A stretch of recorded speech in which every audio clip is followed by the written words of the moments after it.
Jeremy alongside Jenny. We've got a lot to get through here. We've got college hoops we've got to talk about. We got baseball. Woohoo!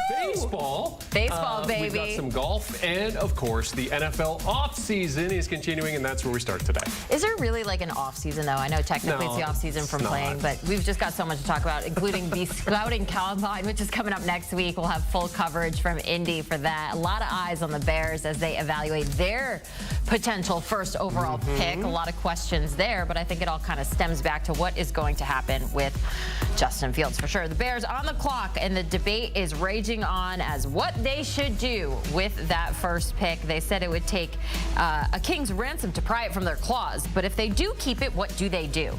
Do they have the consensus #1 pick? Everyone's saying right now it's going to be Caleb Williams, or do they maybe opt for another player in that spot? Maybe someone like wide receiver Marvin Harrison Jr. Lots of intrigue. So many questions. Now, to help us answer those questions, let's welcome in our Danny Kanell and Kyle Long. So the Bears, they have a QB, one they reportedly believe in, and then they have other needs. So, Danny, we'll start with you. Should the Bears keep or trade that #1 pick? I'll tell you what, Jenny, I am very curious to see what Kyle thinks, because I have been vacillating all over the place on this decision. Like, I've been firmly in the camp of, oh, you're going to get, you got to trade it. You got to see what you can get, and you got to trade it.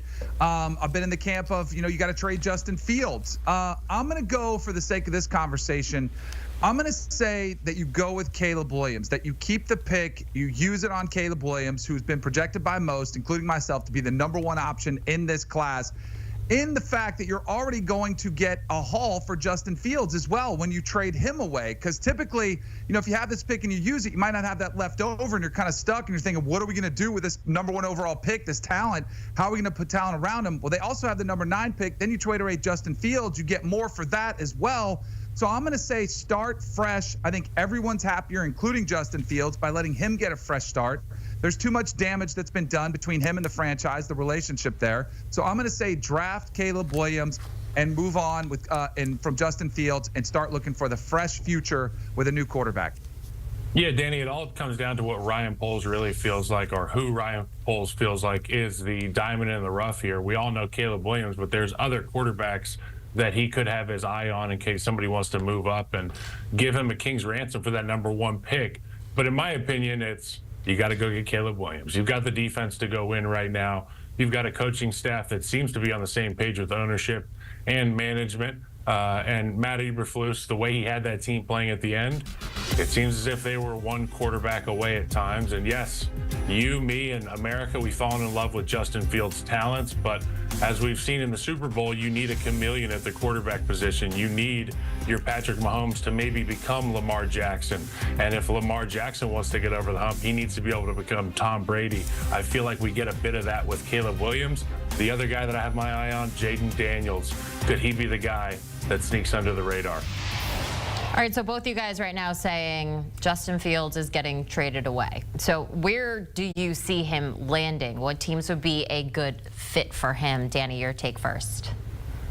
I'm trying to keep everybody happy. I like to please everybody. I'm a pleaser. At least that's what I try to do for my wife all the time. Keep her happy. Happy wife, happy life. I'm going to send Justin Fields home to his home state of Georgia. And I also think it just happens to be a really good fit for him. Talking about Justin Fields needing a new start, like a fresh start. Well, he would get that one with a new coach in Raheem Morris and an offensive coordinator in Zach Robinson, who I think could do a really good job building an offense around him. Plus, there's a lot of talent on the offensive side of the ball. A young quarterback like Justin Fields, who's already flashed a lot of potential, could really use somebody like a Bijan Robinson, like a Kyle Pitts. You've got weapons galore to work with, and you got a new staff getting off on the right foot.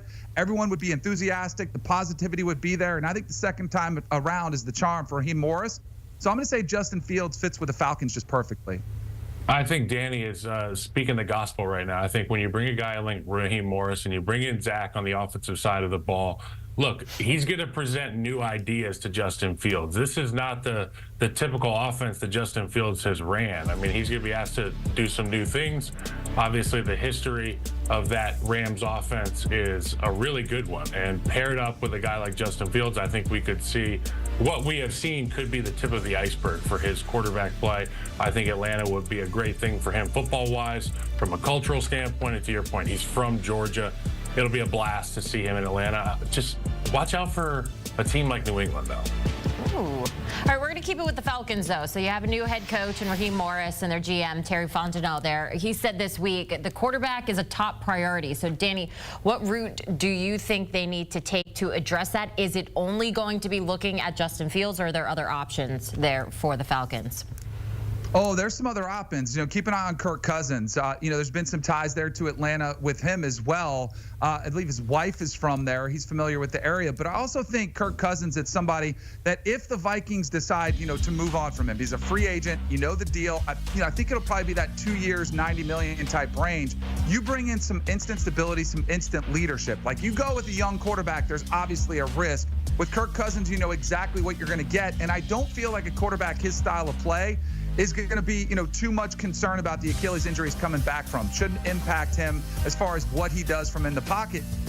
And just for the same reason why I like Justin Fields in that system, I might like it even better for Kirk Cousins. Zach Robinson obviously comes from the Sean McVay tree. That's where Coach O'Connell came from with the Vikings. So you wouldn't have that much of a, new learning process for Kirk Cousins in that system. There could be some familiarity, and you get somebody who's won pretty much everywhere he's been. And this is a team that does look ready-made to win a division, which has been pretty wide open. So I think Kirk Cousins would be a really good fit for the Falcons if they decide to go with the veteran.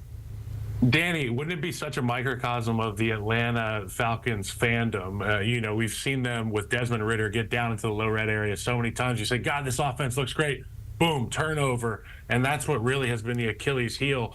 And no pun intended here, if you bring Kirk Cousins in and he starts them out great, and then he's not healthy for some reason, we know how these Achilles things go. And I'm not a weather forecaster here, but my gosh, I don't know if I want to put all my chips, 90 million chips on the table for a guy coming back off of that. But I think Justin Fields is the answer here, Jenny. If you got to get a different one from me, it's Justin Fields.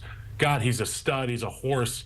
Let's ride the horse until the legs don't work anymore. And obviously, with Zach Robinson, the offense is going to be a lot better.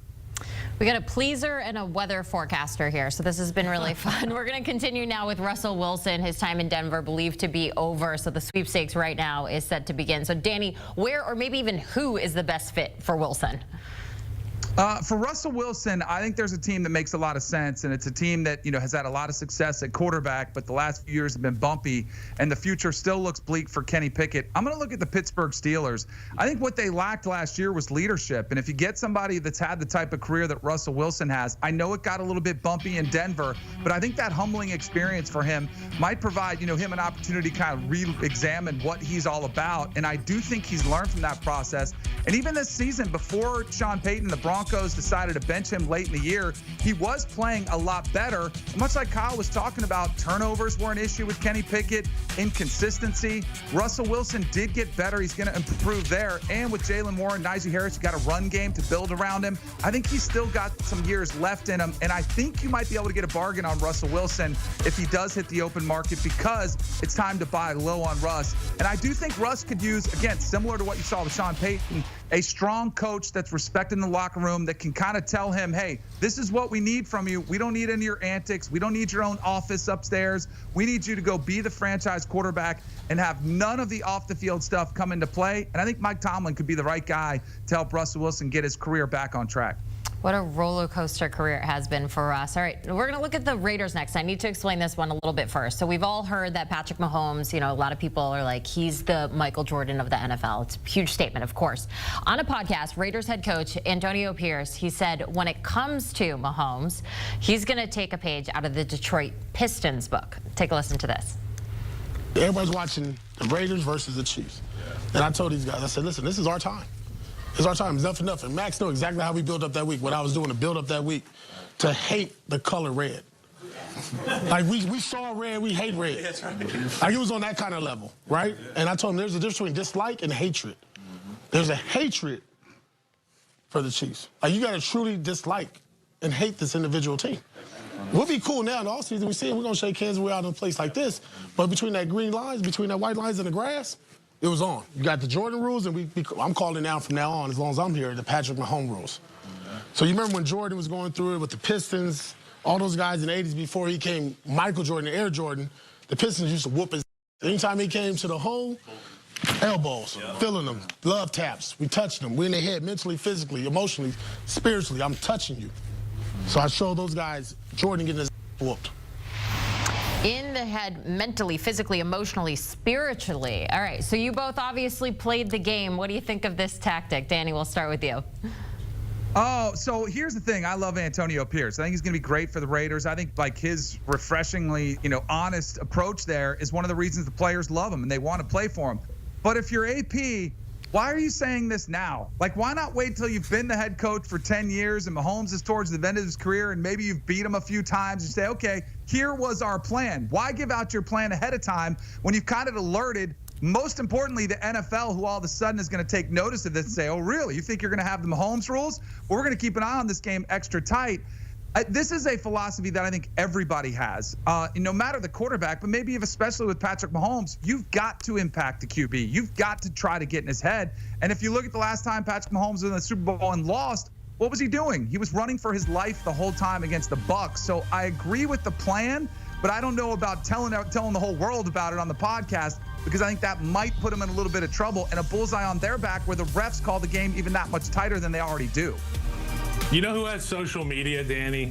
Patrick Mahomes, number 15 of the Kansas City. I don't care who in the world sees it, but the Las Vegas Raiders and their fans should care that Patrick Mahomes definitely did see it. And if he didn't see it firsthand, somebody from his team said it to him, and he is like MJ. And even if there isn't a slight in the universe against him, he will come up with one in his own mind to dominate you. I've seen it firsthand. It's disgusting. It's horrible to watch if you're a fan of the other team, but my God, it's fun to watch if you like Patrick Mahomes. So for the Raiders, if you do come for 15, you better come correct, because I know he is. Oh boy, starting things off feisty already. Love it. Gotta love it. Danny, Kanell, Kyle Long, thanks so much for joining us here on HQ. We got much more football to talk about. You guys got to check out the Pick Six podcast. Will Brinson, John Breach, and Tyler Sullivan discussing the top 100 free agents and where they will land.